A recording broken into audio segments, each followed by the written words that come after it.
Hi, I'm Martin Gettings. I'm reporting from Cloud Computing World Forum 2011. I'm here with Neil Sholay, Director of Product for Cloud Computing at Oracle. Hello. So what is Oracle's position in terms of delivering infrastructure to telecoms companies? Okay, well, we really have two approaches. Because we provide everything from pretty much the hardware right through to the software and applications, you've got two approaches. You can either build your cloud using best-of-breed components, so for example using some of our Sun hardware and run the software on top of it, or you can run your cloud on something which we call engineered systems or machines. So quite briefly, so we can provide you with the hardware and the storage, and you would then go and build an infrastructure as a service, and you would run whatever business apps you want on it.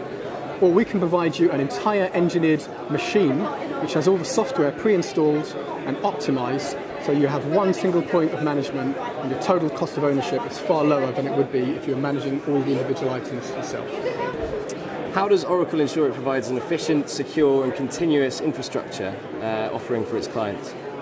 Okay, so let's take the last bit first, and that's kind of like management and you know, making sure that it's efficient. Cloud management is one of the big areas we think that needs to be focused on. A lot of the reasons why you have downtime in the cloud is because applications are becoming more and more sophisticated. So having a very simple, coherent, comprehensive cloud management stack that can do things like autonomics or can do predictive things and tell when there's something wrong, or there's a configuration that's going to throw up something like an error and bring your application down. We think that's the way to keep your cloud up and running. And just on your first point in terms of security, there have been quite a few well-publicised security breaches recently in the press. Oracle is one of the leading providers of identity and access management products. So we always insist to customers that they deploy security as a service as part of their cloud to prevent those breaches.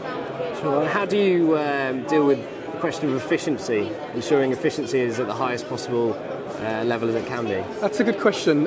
So efficiency can be looked in two ways. There's obviously the technology aspect, but a lot of it is really down to culture and processes and people.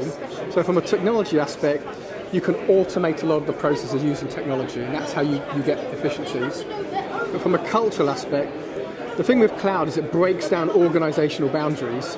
So we have people who are well trained in advising and coaching and mentoring our customers on the impact that cloud will have on their organization and how they can build an organization that will take advantage of cloud and make it much, much more efficient.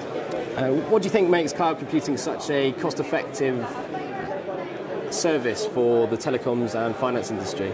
Okay, well, if you look purely at infrastructure as a service, most telcos and their end customers look at it in terms of capacity and utilization. So it's really about having the ability to very quickly set up a system, run some business applications, scale with the peaks and scale down with the troughs. It's what we call elasticity.